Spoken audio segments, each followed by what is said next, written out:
不管是对我还是对大家，我从来没有看过他发脾气。 제가 더 포용력이 있으니까.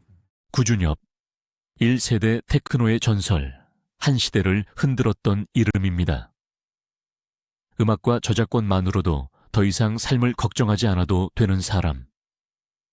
겉으로 보면 그는 이미 모든 것을 이룬 남자처럼 보입니다. 하지만 지금의 그는 아내를 떠나보낸 뒤 단 1년 만에 체중이 14kg이나 줄어든 남자입니다. 그리고 그 1년 동안 단 하루도 빠짐없이 같은 장소를 찾고 있는 사람입니다. 왜 그는 매일같이 세상을 떠난 아내의 묘비를 닦고 그 앞에 음식을 놓고 오랜 시간 말없이 앉아 있는 걸까요? 이것은 단순한 그리움일까요? 아니면 이 세상에 아직도 영원하고 흔들리지 않는 사랑이 존재한다는 증거일까요? 사람들은 묻습니다. 왜 두 사람은 그렇게 깊이 사랑했음에도 무려 23년이라는 시간을 떨어져 살아야 했을까? 그리고 왜 다시 만난 뒤에는 고작 3년이라는 너무 짧은 시간만 함께할 수밖에 없었을까? 더 많은 질문들이 이어집니다. 아내의 진짜 사인은 무엇이었을까? 왜 그 이야기를 듣는 사람마다 말없이 눈물을 흘리게 되는 걸까? 그리고 지금 모든 것을 잃은 듯 보이는 이 남자의 하루는 어떤 모습으로 흘러가고 있을까? 마지막으로 많은 이들이 차마 입 밖에 내지 못하고 속으로만 묻는 질문도 있습니다.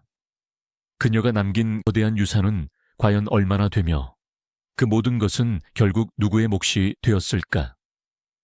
오늘 우리는 전설적인 뮤지션의 성공을 이야기하지 않으려 합니다. 대신 사랑으로 인해 무너졌고 사랑으로 인해 아직도 살아가고 있는 한 남자의 시간을 조용히 따라가 보려 합니다. 1998년 그녀의 이름은 서희원이었다.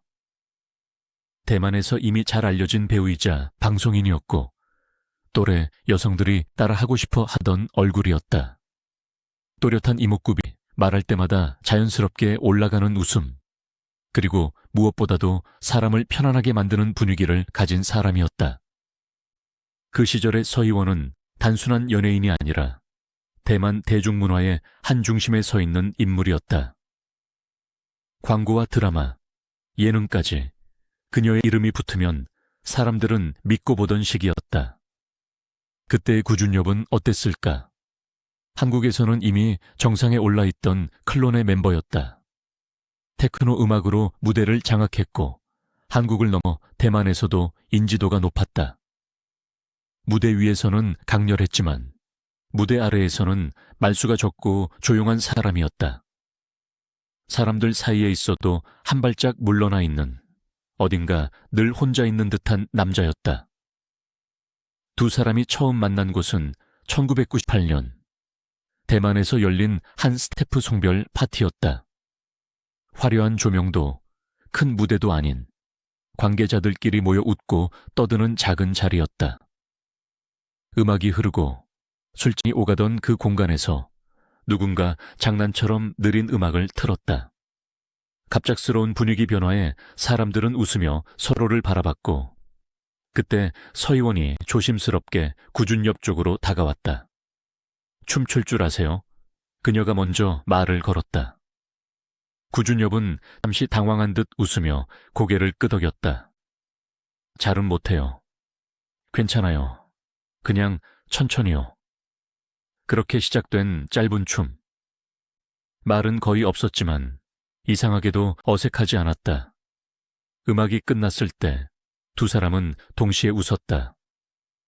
그 웃음이 훗날 두 사람이 오래도록 잊지 못할 첫 기억이 될 줄은 그때 아무도 몰랐다. 그 이후로 두 사람은 자연스럽게 가까워졌다. 함께 식사를 하고 야구장에 가고 짧은 시간이라도 틈이 나면 얼굴을 보려고 했다. 서희원은 망고를 유난히 좋아했다. 이 세상에서 제일 맛있는 과일이에요.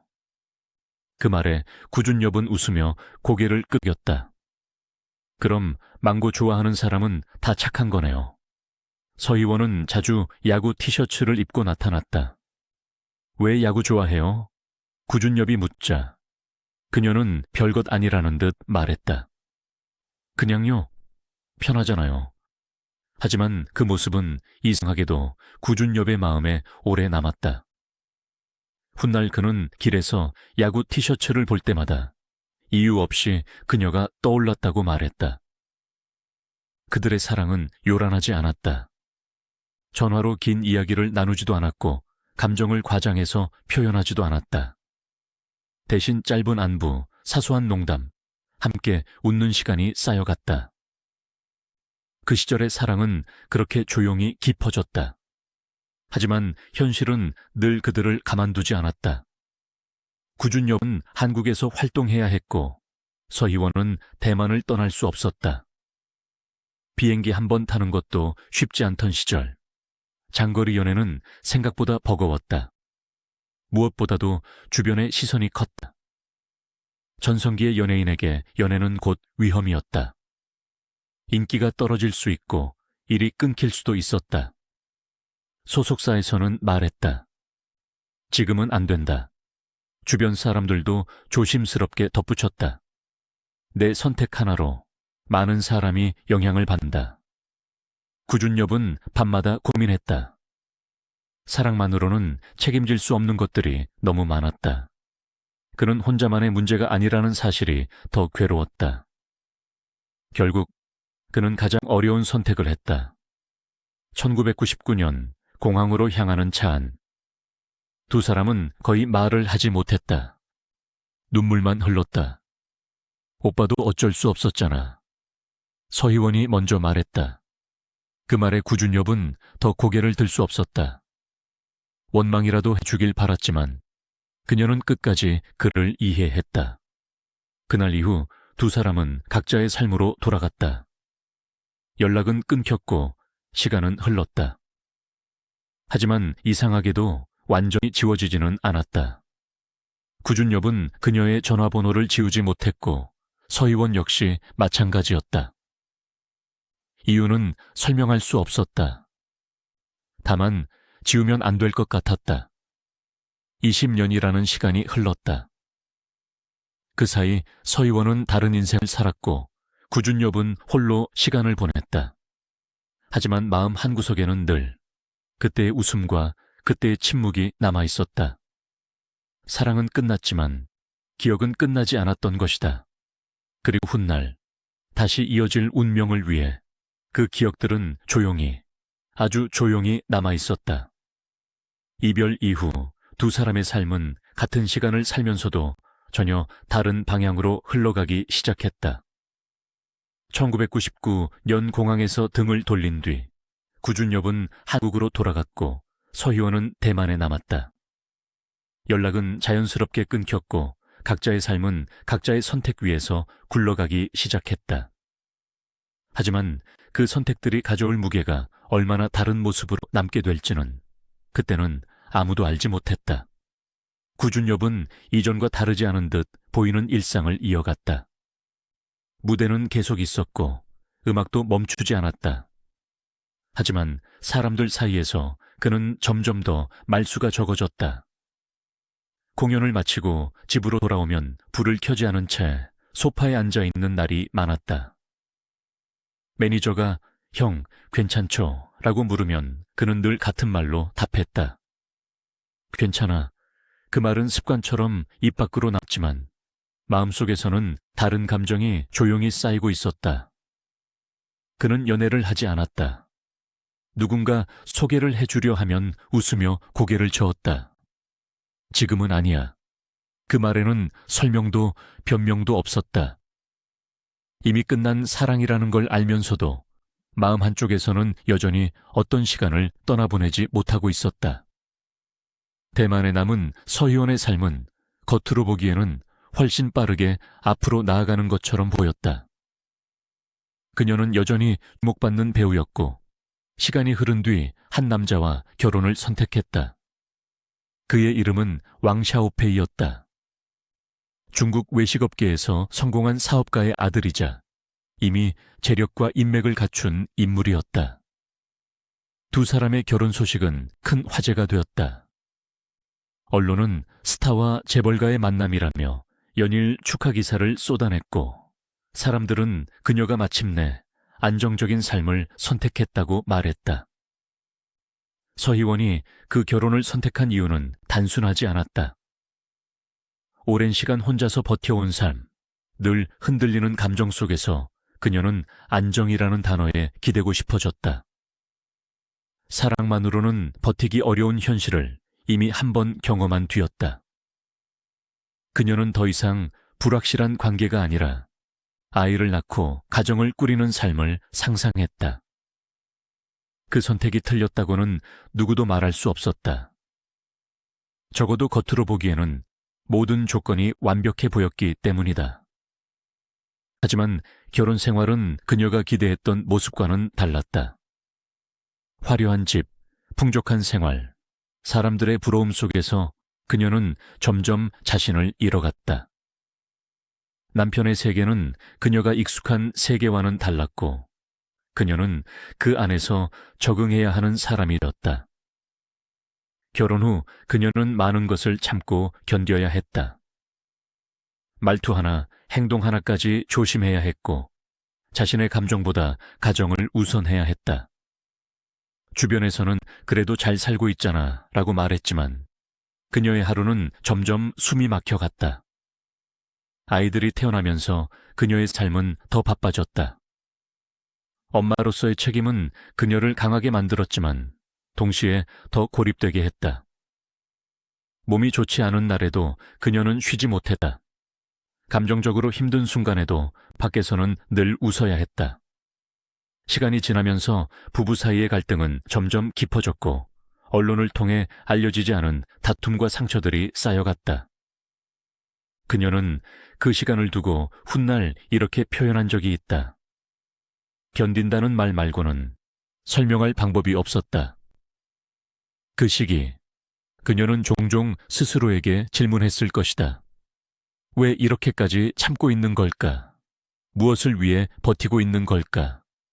밤이 깊어지면 아이들이 잠든 뒤 혼자 남은 방에서 그녀는 아무 말 없이 창밖을 바라보곤 했다. 그 순간 오래전 한 사람의 얼굴이 스쳐 지나가기도 했다. 말이 적었지만 옆에 있으면 이상하게 숨이 편해지던 남자. 그녀는 그 기억을 애써 밀어냈다. 이미 다른 삶을 선택한 이상 돌아볼 수 없다고 스스로를 다독였다. 한편 구준엽의 시간은 느리게 흘러갔다. 그는 여전히 혼자였다. 야구 중계가 나오는 밤이면 화면 속 관중의 티셔츠에 시선이 멈췄고 시장에서 망고를 보게 되면 발걸음을 늦췄다. 이건 실패가 없어요. 오래전 들었던 목소리가 마음속에서 울렸다. 그는 그 기억을 붙잡지도 밀어내지도 않았다. 그냥 그대로 두었다. 그것이 그가 선택한 방식이었다. 두 사람은 서로의 삶을 직접적으로 알지 못했다. 연락도 없었고 안부를 묻지도 않았다. 하지만 완전히 모르는 것도 아니었다. 기사로, 소문으로, 누군가의 말을 통해 서로의 근황을 어렴풋이 알게 될 때가 있었다. 서희원의 결혼 소식을 들었을 때 구준엽은 잠시 말을 잃었다. 그리고 아주 짧게 중얼거렸다. 잘 살았으면 좋겠다. 그 말에는 축복과 체념이 함께 섞여 있었다. 서희원 역시 한국에서 들려오는 그의 소식을 들을 때면 잠시 멈췄다. 여전히 무대에 서 있다는 말, 여전히 혼자라는 이야기. 그녀는 아무 말 없이 고개를 끄덕였을 뿐이다. 이미 지나간 시간이었고 각자의 선택이 만든 삶이었다. 시간이 흐르며 서희원의 결혼 생활은 결국 큰 균열을 맞이했다. 더 이상 감당할 수 없는 갈등과 상처 속에서 그녀는 결정을 내렸다. 긴 결혼 생활의 끝은 이혼이었다. 그 선택 역시 쉽지 않았지만 그녀는 아이들과 자신의 삶을 위해 다시 한번 용기를 냈다. 그 순간 그녀는 비로소 깨달았을지도 모른다. 안정이라는 이름으로 선택했던 삶이 반드시 행복을 보장해 주지는 않는다는 것을. 구준엽에게도 서희원에게도 이별 이후의 삶은 각자의 선택이 남긴 대가였다. 한 사람은 사랑을 놓고 혼자가 되었고, 다른 한 사람은 안정을 택했지만 깊은 상처를 안게 되었다. 두 사람은 서로를 원망하지 않았다. 누구도 틀리지 않았고, 다만 선택의 방향이 달랐을 뿐이었다. 그렇게 두 사람의 인생은 오랫동안 평행선을 그리며 흘러갔고, 그 평행선 위에는 아직도 지워지지 않은 이름 하나가 조용히 남아 있었다. 시간이 모든 것을 덮어줄 것이라고 믿었던 두 사람의 삶은 그렇게 조용히 흘러가고 있었다. 다시는 닿지 않을 것 같던 두 개의 시간은 2021 년 겨울, 아주 작은 계기로 다시 흔들리기 시작했다. 어느 날 밤 구준엽은 휴대폰 화면을 오래 바라보고 있었다. 뉴스 한 줄이 눈에 들어왔기 때문이다. 서희원, 10년간의 결혼 생활 끝에 이혼. 그는 화면을 끄지 못한 채 한참을 앉아 있었다. 기뻐할 수 없는 소식이었고, 그렇다고 아무 감정도 느끼지 않을 수는 없는 이름이었다. 머릿속에는 단 하나의 질문만 맴돌았다. 연락해도 될까? 그는 며칠을 망설였다. 지금 연락하는 것이 그녀에게 상처가 되지는 않을지, 혹시 부담이 되지는 않을지. 마음속에서는 이미 수없이 전화를 걸었다가 끊었다. 그러다 결국 아주 오래전부터 지우지 못하고 남겨두었던 번호를 꺼냈다. 20년이 지났는데 설마 연결될까? 벨이 울렸다. 한 번, 두 번. 그리고 기적처럼 전화가 연결됐다. 잠시 침묵이 흘렀다. 구준엽은 떨리는 목소리로 말했다. 광토야. 그가 활동하던 시절 쓰던 별명이었다. 잠시 후 수화기 너머에서 또렷한 한국어가 들려왔다. 나야? 희원이야. 그 한마디에 그는 알았다. 완전히 잊힌 적은 없었다는 것을. 그날의 통화는 길지 않았다. 안부를 묻고 건강을 묻고 조심스럽게 끊었다. 하지만 전화를 끊고 나서도 손은 계속 떨렸다. 다음 날 그는 짧은 문자를 보냈다. 한국 날씨가 좋아. 별것 아닌 문장이었다. 하지만 그 문자는 다시 답장을 불러왔다. 그렇게 대화는 다시 시작됐다. 며칠 뒤 두 사람은 영상 통화를 했다. 화면 속의 서희원은 많이 달라져 있었지만 웃는 방식만은 그대로였다. 구준엽은 숨을 고르며 말했다. 여전히 예쁘네. 그녀는 웃으며 고개를 저었다. 이제 그런 말 하지 마. 하지만 그 웃음에는 오래된 온기가 남아 있었다. 문제는 만날 수 없다는 것이었다. 코로나로 국경은 닫혀 있었고 언제 다시 열릴지 알 수 없었다. 하루에도 몇 번씩 영상 통화를 하며 두 사람은 다시 서로의 일상이 되었다. 주변 사람들이 눈치챌 정도였다. 형, 요즘 표정이 좋아졌네요. 그는 웃으며 대답했다. 그냥 말은 아꼈지만 마음은 이미 결정을 향해 가고 있었다. 언젠가 만나겠다는 약속은 불확실했고 시간은 다시 두 사람을 기다려주지 않을 것 같았다. 어느 날 구준엽은 반쯤 농담처럼 말했다. 결혼하면 내가 대만에 갈 수 있대. 잠시 침묵이 흘렀다. 그리고 서희원은 망설임 없이 대답했다. 그럼 우리 결혼하자. 그 말은 농담이 아니었다. 두 사람은 웃었지만 그 웃음 속에는 이미 결심이 담겨 있었다. 프로포즈도 성대한 결혼식도 없었다.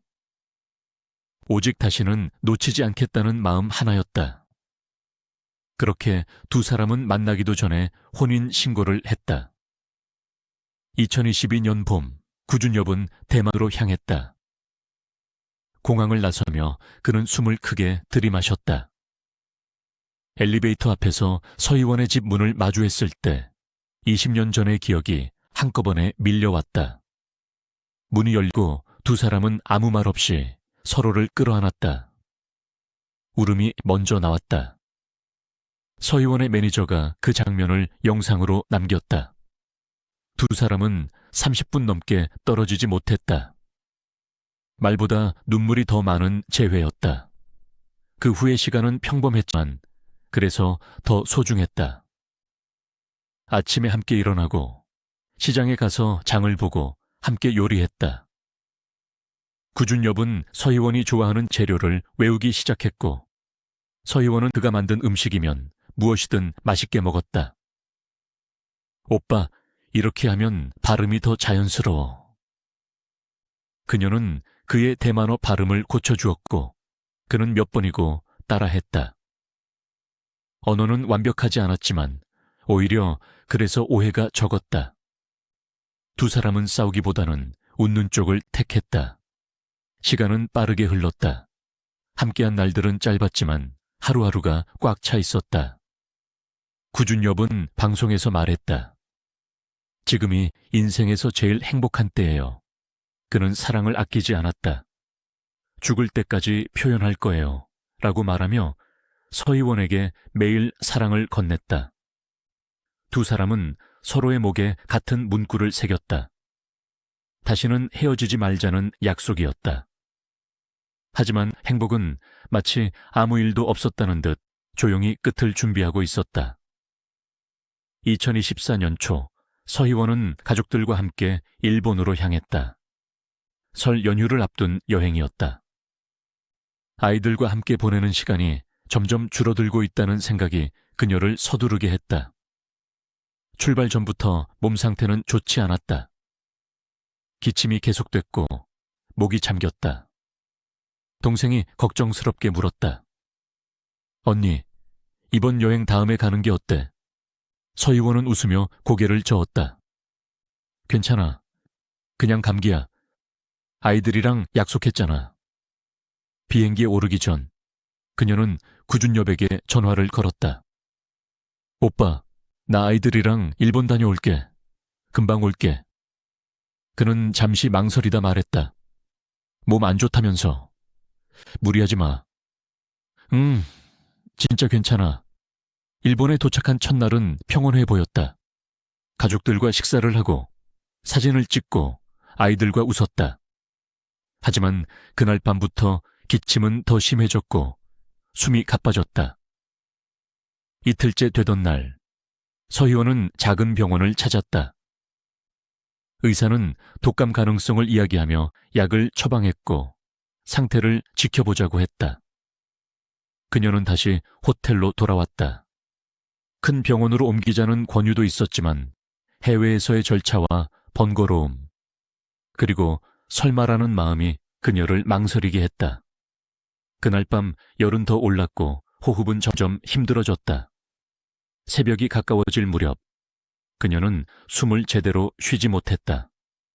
가족들은 급히 구급차를 불렀다. 병원으로 옮겨졌을 때 의료진은 이미 상황이 심각하다고 판단했다. 독감으로 인한 급성 폐렴, 그리고 빠르게 진행된 합병증이었다.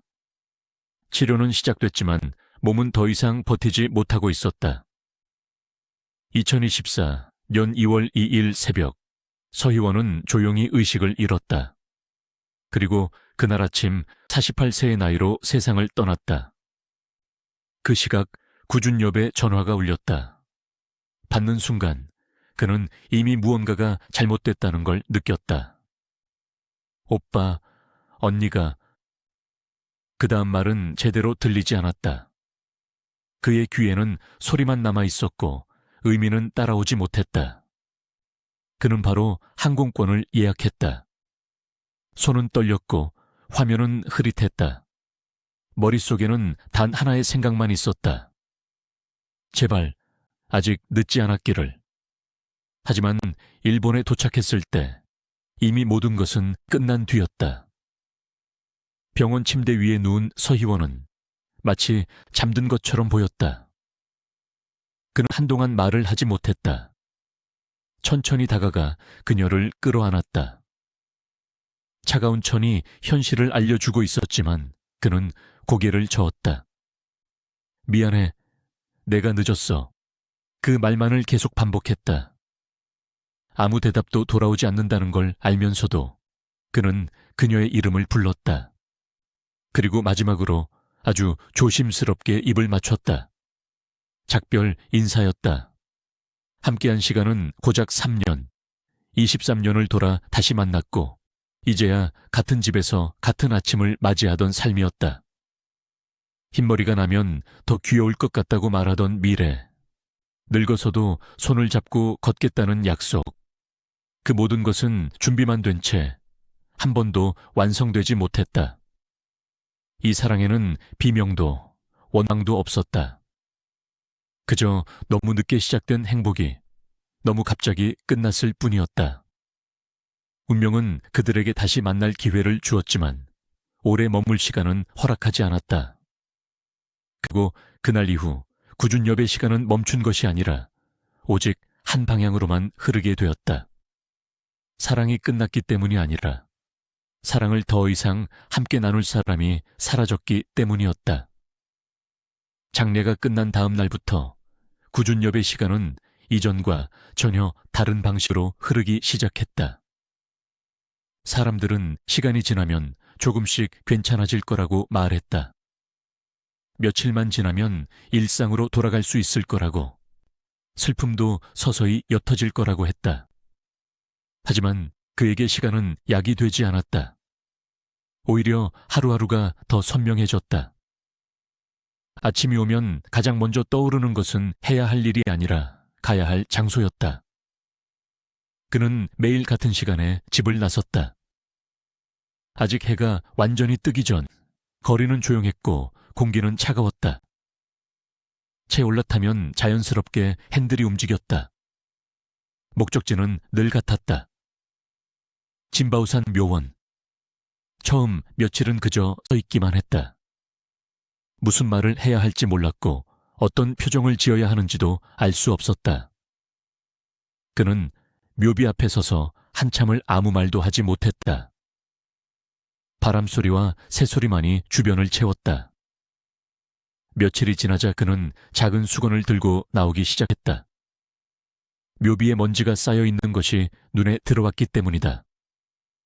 그는 천천히 아주 조심스럽게 묘비를 닦았다.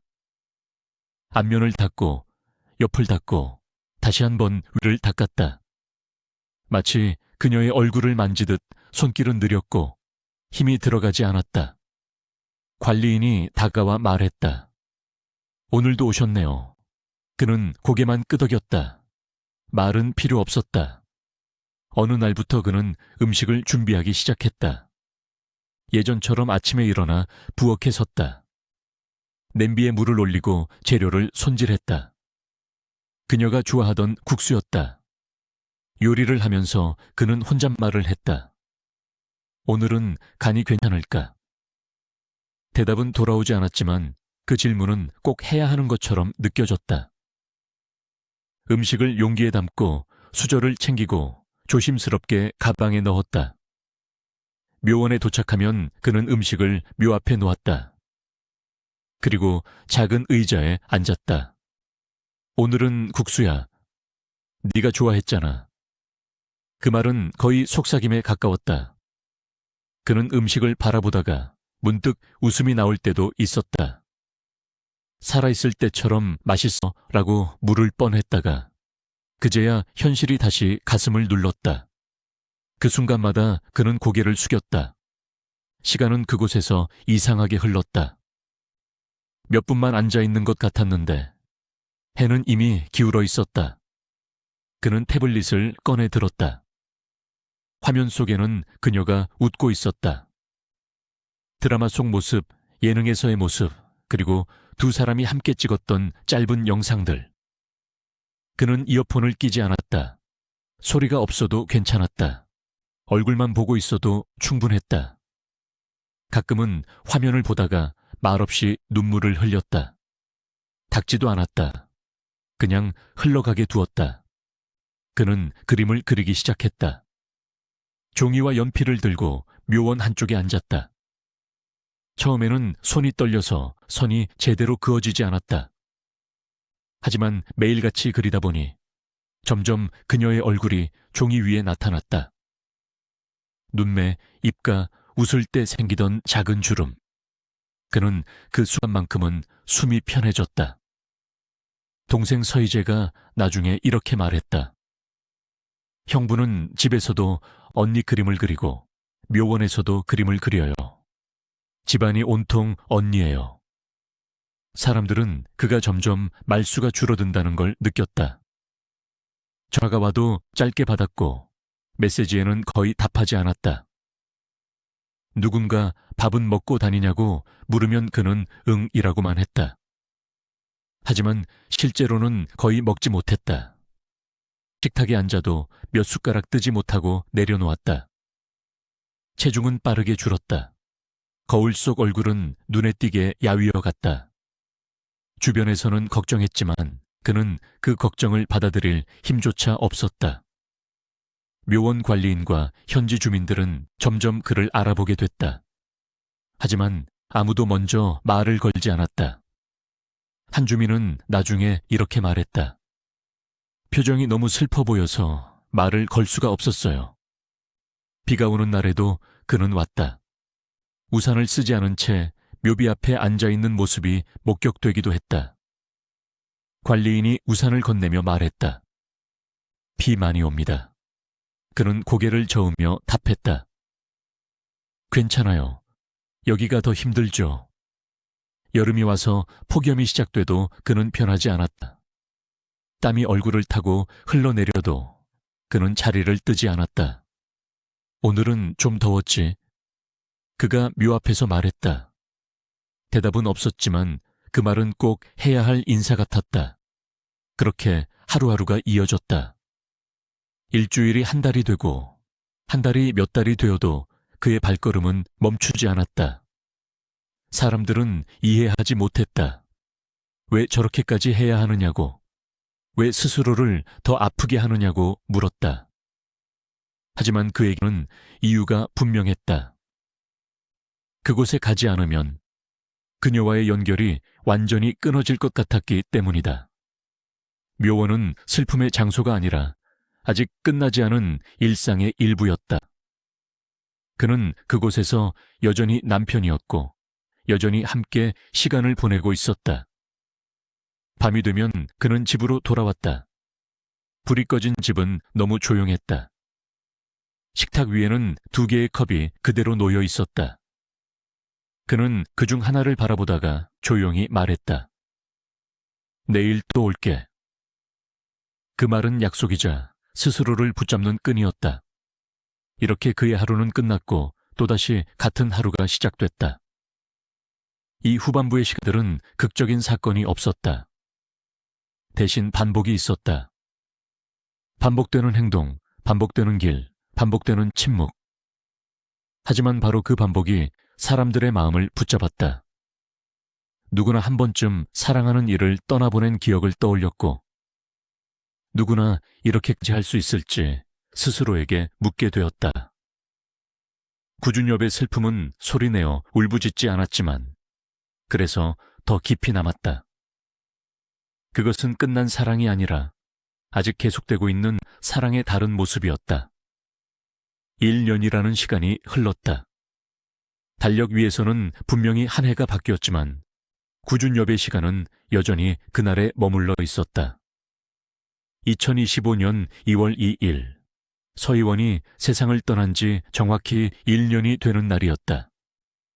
그날 아침 그는 평소보다 더 이른 시간에 집을 나섰다. 하늘은 잔뜩 흐려 있었고 공기는 차가웠다. 마치 계절도 이 날짜를 기억하고 있는 것처럼 느껴졌다. 진바오산 묘원에는 이른 시간부터 사람들이 모이기 시작했다. 서희원의 어머니, 동생 서희재, 그리고 생전 그녀와 가까웠던 지인들이 조용히 자리를 채웠다. 누구도 큰 소리로 인사를 나누지 않았다. 그날은 말이 많을 필요가 없는 날이었다. 구준엽은 검은 옷차림으로 그들 사이에 서 있었다. 눈에 띄게 야윈 얼굴, 하지만 표정은 차분했다. 마치 이미 마음속에서 수없이 이 장면을 반복해본 사람처럼. 오후가 되자 묘원 한쪽에 가려져 있던 천이 조심스럽게 준비되었다. 그것은 서희원을 위한 추모 조형물이었다. 이 행사를 위해 구준엽은 1년 가까운 시간을 준비해왔다. 그는 조각가와 디자이너를 직접 만났고 수없이 스케치를 고쳤다. 아내가 가장 편안해 보였던 순간을 남기고 싶어요. 그가 남긴 말이었다. 화려한 모습도 배우로서의 강렬한 장면도 아니었다. 그가 원한 것은 집에서 웃으며 눈을 감고 있던 그때의 얼굴이었다. 가림막이 서서히 걷히자 조형물의 모습이 드러났다. 서희원은 소녀처럼 두 손을 가슴 앞에 모은 채 눈을 감고 있었다. 입에는 아주 옅은 미소가 걸려 있었다. 마치 잠시 낮잠을 자고 있는 것처럼 평온한 얼굴이었다. 그 모습을 본 순간 서희원의 어머니는 끝내 참아왔던 눈물을 터뜨렸다. 조형물 앞으로 다가가 손으로 얼굴을 어루만지며 말했다. 희원아. 그 짧은 부름에 담긴 감정은 말로 설명할 수 없었다. 구준엽은 아무 말 없이 장모를 안아주었다. 두 사람은 한동안 그렇게 서 있었다. 주변에 있던 사람들 역시 고개를 숙인 채 눈물을 훔쳤다. 누군가는 조용히 흐느꼈고 누군가는 숨을 고르기 위해 자리를 벗어났다. 이 자리에는 연출도 과장도 없었다. 오직 남겨진 사람들의 감정만이 조용히 흐르고 있었다. 조형물 아래에는 작은 문구가 새겨져 있었다. Remember together forever. 영원히 사랑해. 준준. 그 문장을 본 순간 많은 사람들이 다시 한번 숨을 멈췄다. 그 문구는 단순한 추모 문장이 아니었다. 2022년 두 사람이 결혼을 발표한 직후 서로의 몸에 새겼던 커플 타투의 문장이었다. 다시는 헤어지지 말자는 약속. 그 약속은 이제 차가운 돌 위에 남아 있었다. 약속을 지키지 못한 현실이 아니라 지키고 싶었기에 더 아픈 증거처럼 보였다.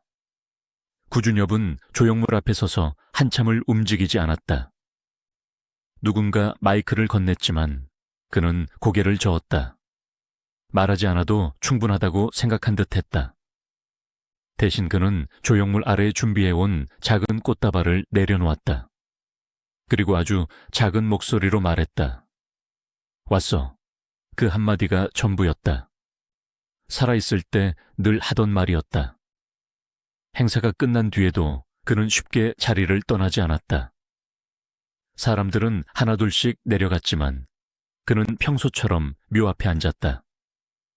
태블릿을 꺼내지는 않았다. 그날만큼은 화면 속 모습이 아니라 눈앞의 얼굴로 충분했기 때문이다. 바람이 불자 나무 사이에서 잎이 스쳤고 햇빛이 잠시 구름 사이로 내려왔다. 그는 그 빛을 바라보며 말했다. 오늘은 좀 따뜻하네. 마치 대답이 돌아올 것을 알면서도, 아니 돌아오지 않는다는 걸 알면서도 습관처럼 말을 건넸다. 이 1년은 그에게 상실의 시간이었지만 동시에 약속을 지켜온 시간이기도 했다. 그는 한 번도 그 자리를 떠나지 않았다. 도망치지도 잊으려 하지도 않았다. 대신 남편으로서 할 수 있는 모든 방식으로 사랑을 계속했다. 조형물은 그 결과물이자 그가 여전히 이 사랑 안에 있다는 증거였다. 이제 사람들은 알게 되었다. 이것이 단순한 미담이 아니라는 것을. 과장된 이야기나 연출된 감동이 아니라 한 사람이 선택한 삶의 방식이라는 것을. 구준엽의 사랑은 소리 높여 외치지 않았지만 그래서 더 오래 남았다. 1년의 시간 위에 세워진 이 조형물은 끝난 이야기가 아니라 아직도 이어지고 있는 사랑의 한 장면이었다. 그리고 그 앞에서 사람들은 더 이상 의심하지 않았다. 이것은 분명 특별한 사랑이었다. 사람들은 종종 묻는다. 사랑은 얼마나 오래 가야 진짜일까? 몇 년을 함께 살아야, 몇십 년을 곁에 있어야 비로소 잘 사랑했다고 말할 수 있을까? 하지만 구준엽과 서희원의 이야기를 따라오다 보면 그 질문은 조용히 힘을 잃는다. 그들이 다시 함께한 시간은 고작 3년이었다. 누군가의 기준으로 보면 너무 짧은 시간, 채 있기도 전에 끝나버린 사랑처럼 보일지도 모른다. 그럼에도 불구하고 사람들은 이 이야기를 듣고 쉽게 고개를 돌리지 못한다. 왜일까? 그 이유는 아마도 이 사랑이 시간의 길이로 설명되지 않기 때문일 것이다. 그들은 하루하루를 미루지 않았다. 말을 아꼈지만 마음은 아끼지 않았고 표현을 부끄러워하지 않았다. 나중에 말하지 뭐. 다음에 해도 되겠지. 그런 말들은 이 사랑 안에는 없었다. 구준엽은 늘 말해왔다. 나는 너무 늦게 왔기 때문에 더는 미루고 싶지 않았다. 그래서 그는 사랑을 남겨두지 않았다. 그날 할 수 있는 말은 그날 했고 안아줄 수 있을 때 안아주었다. 지금이 아니면 다시는 오지 않을 것처럼 매 순간을 살았다. 우리 대부분은 그렇게 살지 못한다. 사랑이 늘 곁에 있을 거라 믿고 오늘 하지 않은 말을 내일로 미룬다. 사과도 고마움도 사랑한다는 말도 언젠가라는 단어 뒤에 숨겨둔다. 하지만 인생은 그 언젠가를 반드시 허락해 주지는 않는다. 서희원의 삶은 그 사실을 조용히 증명한다. 그녀는 너무 오랫동안 참아왔고 너무 늦게 자신을 되찾았다. 그리고 막 다시 웃기 시작했을 때, 막 이제 괜찮아 라고 말할 수 있게 되었을 때 삶은 아무 예고 없이 멈췄다. 그 뒤에 남은 사람은 사랑을 다 주었기에 더 아픈 사람이었다. 구준엽은 지금도 묘원을 찾는다. 그것은 집착도 보여주기 위한 행동도 아니다. 그에게 그것은 여전히 사랑을 하는 방식이다. 사랑이 끝났기 때문에 멈춘 것이 아니라 사랑이 여전히 있기 때문에 계속되는 일상이다. 이 이야기가 많은 사람들의 마음을 붙잡는 이유는 누구나 한 번쯤은 떠올리기 때문이다. 말하지 못한 마음, 미뤄두었던 전화 한 통, 괜히 바쁘다는 이유로 건너뛰었던 만남 하나, 그리고 속으로 조용히 중얼거린다. 그때 조금만 달랐다면 어땠을까? 이 이야기의 마지막은 눈물로 끝나지 않는다. 대신 아주 조용한 질문 하나를 남긴다. 지금 당신 곁에 있는 사람에게 당신은 오늘 어떤 마음을 전했는가? 사랑은 대단한 말로 증명되지 않는다. 비싼 선물이나 거창한 약속이 아니라 오늘 함께 밥을 먹는 것, 안부를 묻는 것, 잠들기 전 이름을 한 번 더 불러주는 것. 그런 작은 순간들로 쌓인다. 그리고 그 순간들이 사라졌을 때 우리는 비로소 깨닫는다. 사랑은 준비할 시간이 따로 있는 것이 아니라는 걸. 사랑은 늘 지금뿐이라는 걸. 구준엽은 말하지 않는다. 이렇게 살아야 한다고. 그는 다만 이렇게 살고 있을 뿐이다. 사랑했던 사람을 잊지 않고 사랑했던 방식 그대로 하루를 보내는 삶. 그래서 이 이야기는 가르치지 않는다. 다만 조용히 곁에 앉아 우리에게 속삭인다. 사랑할 수 있을 때 사랑하라고. 말할 수 있을 때 말하라고. 안아줄 수 있을 때 안아주라고. 그리고 언젠가 왜 그때 그러지 못했을까 라는 말 대신 그래도 나는 다 전했다 라고 스스로에게 말할 수 있기를 바란다고. 영상이 끝난 뒤 당신이 잠시 화면을 바라보다가 아무 말 없이 숨을 고르는 이유가 있다면 그건 아마 이 이야기 때문일 것이다. 아주 크지 않지만 아주 깊게 남는 사랑의 이야기. 그 여운이 오늘 밤 당신의 마음 한쪽에 조용히 머물기를 바란다. 서희원이 남긴 재산을 이야기할 때 사람들은 종종 숫자부터 떠올린다. 얼마를 벌었고 얼마나 남겼는지. 하지만 그녀의 자산은 단순히 통장에 찍힌 금액으로만 설명되기에는 너무 긴 시간과 많은 선택이 쌓여 만들어진 것이었다. 서희원은 데뷔 초부터 한순간 반짝이는 스타가 아니라 오래 살아남는 사람의 길을 택했다. 드라마 출연료, 광고 계약, 방송 활동 수입이 꾸준히 이어졌고, 특히 전성기였던 시절에는 대만을 넘어 중국 시장까지 활동 방향을 넓히며 안정적인 수입 구조를 만들어 갔다. 그녀의 가장 큰 강점은 욕심을 부리지 않는 태도였다. 무리하게 사업에 뛰어들기보다는 자신이 잘 알고 통제할 수 있는 영역 안에서만 선택을 했다. 여기 활동으로 벌어들인 수입의 상당 부분은 장기 예금과 비교적 보수적인 금융상품에 분산되어 있었고, 부동산 역시 투기 목적이 아닌 살기 위한 집 위주였다. 가까운 지인은 이렇게 상한다. 희원이는 돈 이야기를 거의 하지 않았어요. 다만 불안하지 않게 살고 싶다는 말은 자주 했죠. 그 결과 그녀가 생전에 축적한 개인 자산은 업계에서 흔히 말하는 과장된 천문학적 액수와는 거리가 있었지만 매우 단단한 구조를 갖고 있었다. 여러 매체에서 추정하는 금액은 수백억 원대에 이르기도 하지만 실제로 중요한 것은 숫자보다 그 성격이었다. 급하게 벌고 급하게 쓰는 돈이 아니라 오랜 시간 스스로의 노동으로 쌓아 올린 자산이었다는 점이다. 특히 주목할 부분은 재혼 이후에도 그녀는 자신의 재산을 명확히 구분했다는 것이다. 이전 결혼에서 형성된 재산, 개인 명의로 관리하던 자산, 그리고 이후의 생활비는 철저히 분리되어 있었다. 서희원은 생전에 아이들에게 부담을 남기고 싶지 않다는 말을 여러 차례 했다고 전해진다. 그래서 그녀의 재산 관리에는 항상 정리라는 키워드가 따라다녔다. 복잡하게 얽히는 것을 싫어했고, 혹시라도 자신이 없을 때 남겨진 사람들이 다투지 않기를 바랐다. 이 점은 훗날 그녀가 세상을 떠난 뒤 큰 소송이나 분쟁 소식이 거의 들리지 않았던 이유이기도 하다. 그녀의 자산은 조용히 예정된 틀 안에서 처리되었다. 이 재산 이야기가 중요한 이유는 그것이 사랑 이야기의 뒷면에 있는 현실이기 때문이다. 서희원의 삶은 감정만으로 이루어지지 않았다. 사랑했고 상처받았고 다시 사랑했지만 동시에 그녀는 언제나 자신의 삶을 스스로 책임지려 했던 사람이었다. 누군가에게 의존하기보다는 자신이 벌어들인 것으로 자신의 세계를 유지했다. 그래서 그녀가 남긴 재산은 단순한 유산이 아니라 한 사람이 자신의 인생을 어떻게 설계했는지를 보여주는 기록에 가깝다.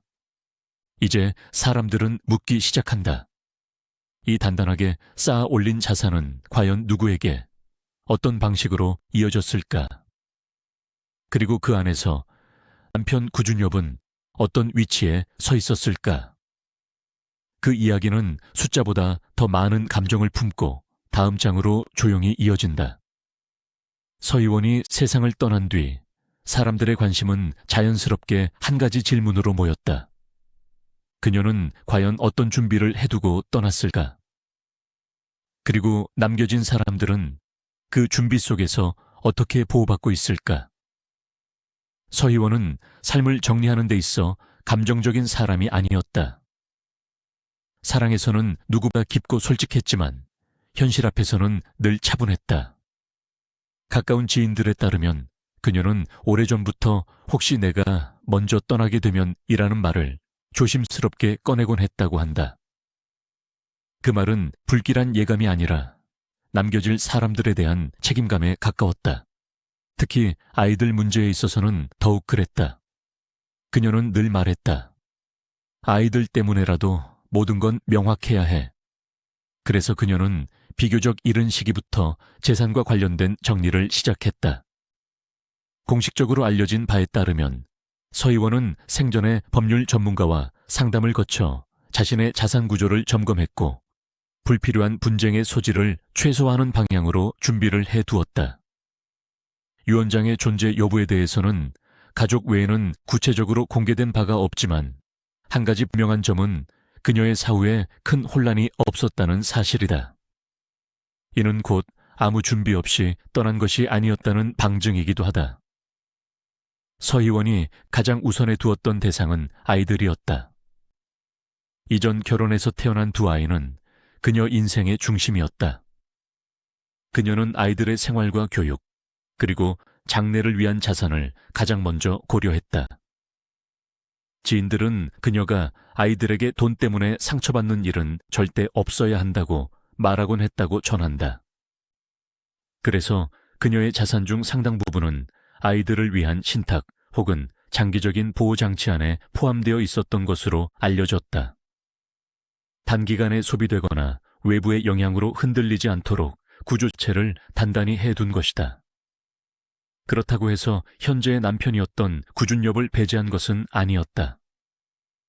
다만 그녀의 방식은 감정에 치우치지 않은 매우 현실적인 것이었다.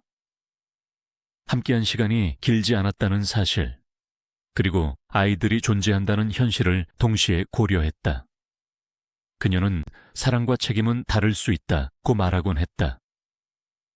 그래서 구준엽에게 돌아갈 몫은 분명히 존재했지만 그것은 아이들의 몫을 침범하지 않는 선에서 정해졌다는 것이 주변에 공통된 증언이다.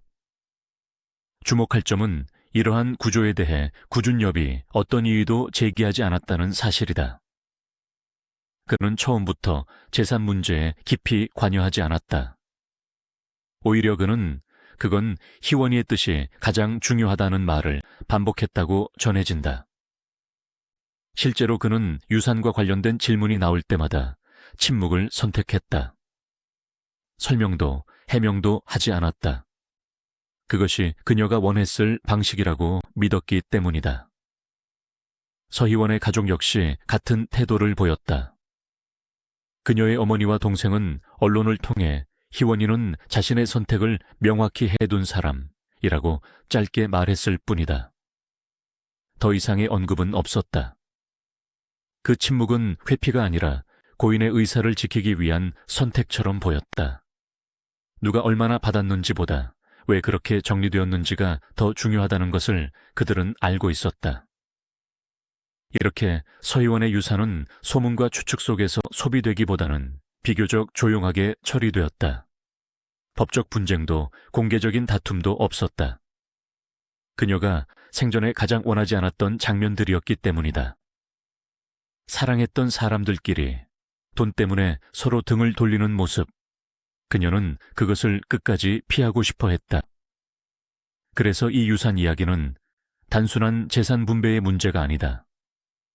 그것은 한 여성이 자신의 삶과 죽음 이후까지 어떻게 책임지려 했는지를 보여주는 기록이다. 사랑하는 사람 남기고 떠나면서도 그 사랑이 상처로 남지 않기를 바랐던 선택. 서희원이 남긴 마지막 배려는 숫자보다 훨씬 오래 남아 사람들의 마음속에 머물고 있다. 서희원이 떠난 뒤 사람들의 시선은 자연스럽게 한 곳으로 모였다. 과연 구준엽은 얼마를 상속받았을까? 그리고 그 돈으로 무엇을 했을까? 하지만 정작 당사자는 그 질문에 대해 한 번도 입을 연 적이 없었다. 가까운 지인들에 따르면 그는 상속 절차가 시작되었을 때부터 끝날 때까지 거의 말을 하지 않았다고 한다. 변호사가 설명을 이어가도 그는 고개를 끄덕이거나 짧게 알겠습니다 라고 답했을 뿐이었다. 누군가는 그 침묵을 이해하지 못했다. 그러나 그를 오래 지켜본 사람들은 알고 있었다. 그에게 그 자리는 받는 자리가 아니라 정리하는 자리였다는 것을.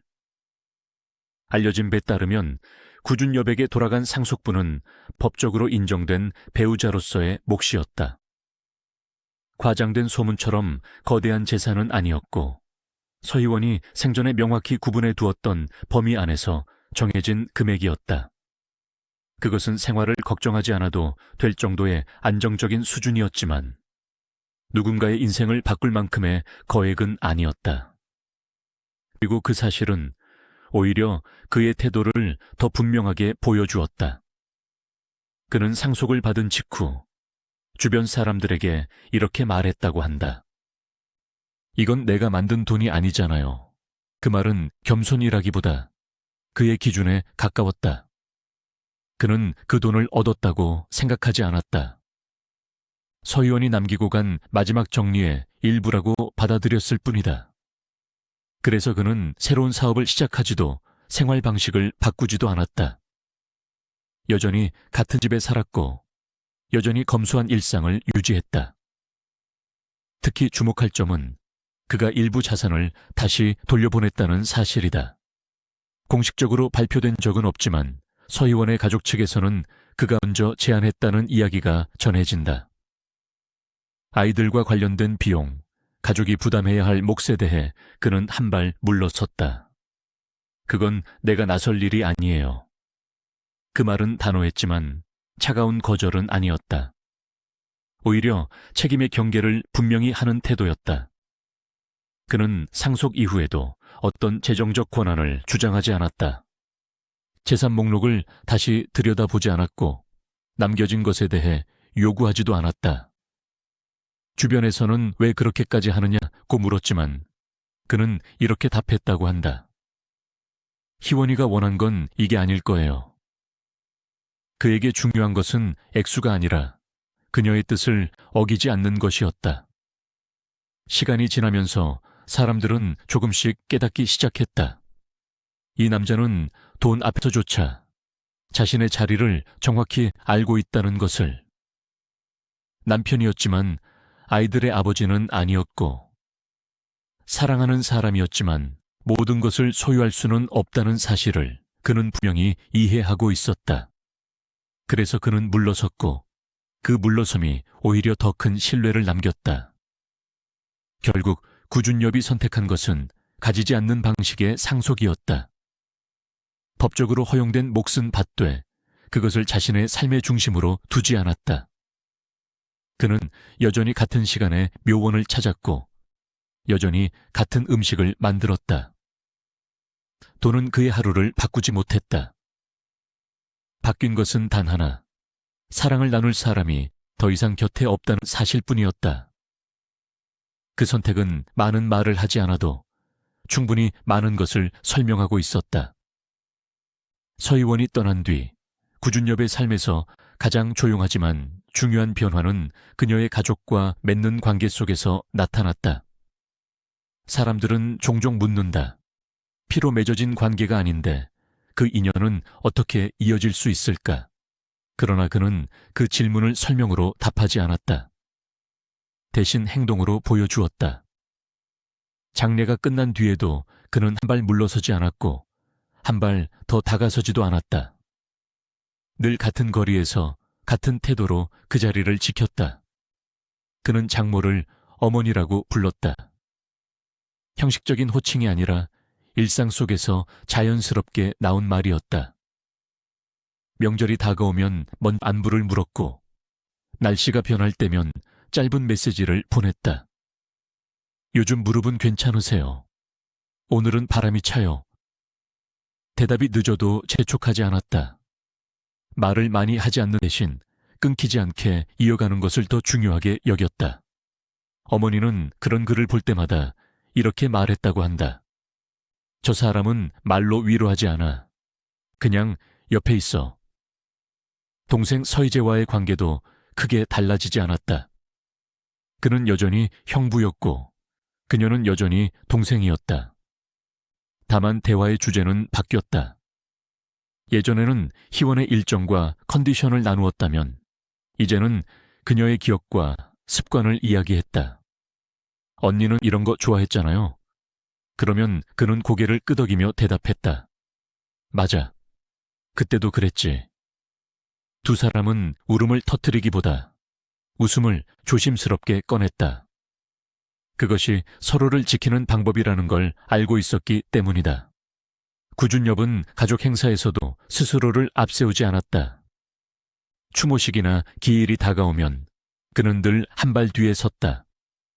제가 해도 될까요? 라고 먼저 물었고 결정은 가족에게 맡겼다. 주도권을 쥐지 않으려는 태도는 그가 이 관계를 얼마나 존중하는지를 보여주었다. 그는 남편이었지만 이 가족의 중심이 되려 하지 않았다. 대신 빠지지 않는 사람이 되었다.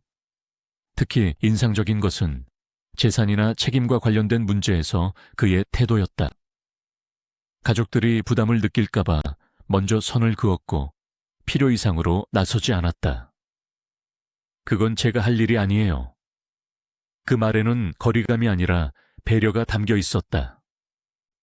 그는 도움을 주되 대신 결정하지 않았다. 그 경계는 오히려 신뢰를 키웠다. 가족들은 시간이 지날수록 그를 사위가 아니라 함께 남은 사람으로 받아들이게 되었다. 어머니는 어느 날 조용히 말했다고 한다. 희원이 곁에 있을 때도 그랬지만 떠난 뒤에도 저 사람은 변하지 않았어. 그 말은 칭찬도 위로도 아니었다. 사실에 가까운 평가였다. 그는 슬픔을 핑계로 관계를 끊지 않았고 사랑을 이유로 권리를 주장하지도 않았다. 그저 그가 있어야 할 자리에 계속 있었다. 이 관계에는 극적인 장면이 없었다. 다툼도 화해도 없었다. 대신 반복이 있었다. 안부를 묻는 메시지, 함께하는 기일, 조용한 식사끼. 그 반복 속에서 한 가족은 조금씩 상실에 적응했고 한 남자는 여전히 남편으로 남아 있었다. 혈연이 아니어도 이어질 수 있는 관계가 있다는 사실을 그는 아주 조용한 방식으로 증명하고 있었다. 서희원이 떠난 뒤 가장 조심스러운 관계는 그녀의 아이들과의 관계였다. 구준엽은 그 사실을 누구보다 잘 알고 있었다. 그는 스스로를 아버지의 자리에 두지 않았다. 그 자리는 이미 있었고 또 그래야만 했다. 대신 그는 한 걸음 물러난 곳에서 그러나 사라지지 않는 방식으로 아이들 곁에 머물렀다. 그 거리감은 냉정함이 아니라 존중에서 나온 선택이었다.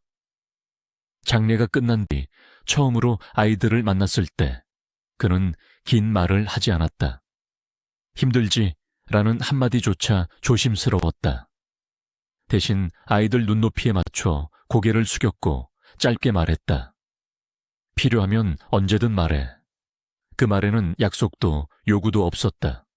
선택권을 아이들에게 남겨두겠다는 뜻이었다. 아이들은 고개를 끄덕였고 그날의 대화는 거기서 끝났다. 그는 그 짧은 만남이 충분하다는 걸 알고 있었다. 시간이 흐르면서 아이들과의 접점은 아주 작은 순간들에서 생겨났다. 기일이 다가올 때 그는 먼저 연락하지 않았다. 대신 가족들이 모일 때 조용히 자리를 지켰다. 아이들이 먼저 말을 걸면 그는 귀를 기울였고 말이 없으면 그 침묵을 존중했다. 누군가는 그를 너무 멀다고 말했지만 그는 그 거리가 아이들을 지키는 울타리라고 생각했다. 억지로 다가가는 친절은 오히려 상처가 될 수 있다는 걸 그는 알고 있었다. 아이들과의 대화는 대부분 어머니에 관한 이야기였다. 엄마가 이런 거 좋아했지? 라는 질문이 나오면 그는 고개를 끄덕이며 짧은 일화를 더했다. 웃을 수 있는 이야기만 골랐다. 힘들었던 기억, 어두운 이야기는 꺼내지 않았다. 아이들이 아직 감당하지 않아도 될 무게라고 판단했기 때문이다. 그 배려는 눈에 띄지 않았지만 아이들은 느끼고 있었다. 구준엽은 아이들의 삶에 개입하지 않았다. 학교, 친구, 미래 계획에 대해 묻지 않았다. 조언도 하지 않았다. 다만 중요한 날에는 빠지지 않았다. 생일에는 간단한 메시지를 남겼고 시험이 끝난 뒤에는 수고했다는 한마디를 전했다. 그 메시지는 길지 않았지만 늘 같은 시간에 도착했다. 아이들은 그 규칙성을 통해 이 사람이 여전히 곁에 있다는 사실을 자연스럽게 받아들였다. 재산과 관련된 문제에서는 더 단호했다. 그는 어떤 권한도 주장하지 않았다. 아이들 몫은 아이들 거야. 그 말은 단순했지만 분명했다. 도움이 필요하다는 이야기가 나오면 그는 물었다. 원해? 원하지 않는다면 더 묻지 않았다. 그는 주는 사람보다 선택을 존중하는 사람이 되기를 원했다. 그 태도는 아이들에게도 가족에게도 신뢰로 남았다. 어느 날 아이들 중 한 명이 조용히 물었다고 한다. 아저씨는 이제 어떻게 살 거예요? 그는 잠시 생각하다가 답했다. 엄마를 기억하면서. 그 대답에는 슬픔도 다짐도 섞여 있었다. 아이는 더 묻지 않았다. 그 한마디로 충분했기 때문이다. 이 관계에는 드라마틱한 장면이 없었다. 포옹도 눈물의 고백도 없었다. 대신 시간 속에서 굳어지는 신뢰가 있었다. 그는 아버지가 되려 하지 않았고 그렇다고 남이 되지도 않았다. 어머니를 사랑했던 사람으로서 아이들의 삶을 방해하지 않으면서도 지켜보는 위치에 그 절제된 태도는 오히려 가장 어려운 선택이었고 가장 오래 남는 관계를 만들고 있었다. 동료들이 기억하는 구준엽은 사건 이후 완전히 다른 사람이 된 것이 아니라 오히려 본래의 모습으로 돌아간 사람에 가까웠다. 화려함보다는 침묵이 많았고 말보다는 행동이 앞서는 사람이었다는 평이 이어졌다. 함께 일해 온 스태프들은 예전에도 과묵했지만 이제는 더 조용해졌다고 말했다. 그렇다고 냉담해진 것은 아니었다. 필요할 때는 정확하게 응답했고 불필요한 말은 하지 않았다. 음악계 동료들은 그의 무대가 달라졌다고 느꼈다. 감정을 끌어올리거나 과장하지 않았지만 노래 사이의 침묵이 길어졌고 그 침묵이 관객에게 더 오래 남았다. 한 동료는 이렇게 말했다. 슬픔을 팔지 않는다. 그냥 그대로 서 있을 뿐인데 그게 더 아프다. 그는 자신의 이야기를 무대 위에서 설명하지 않았고 질문이 들어와도 대답을 아꼈다. 대신 음악으로만 남겼다. 제작진들 역시 공통된 평가를 내렸다. 이 사람은 설명하지 않는다. 변명도 없다. 요청이 들어와도 추모를 상업적으로 소비하는 자리는 피했다. 그는 이야기를 팔기보다 지키는 쪽을 선택했다. 그 선택은 시간이 지나면서 신뢰로 바뀌었다. 동료들은 말한다. 구준엽은 비극의 주인공이 아니라 끝까지 품위를 잃지 않은 사람이라고.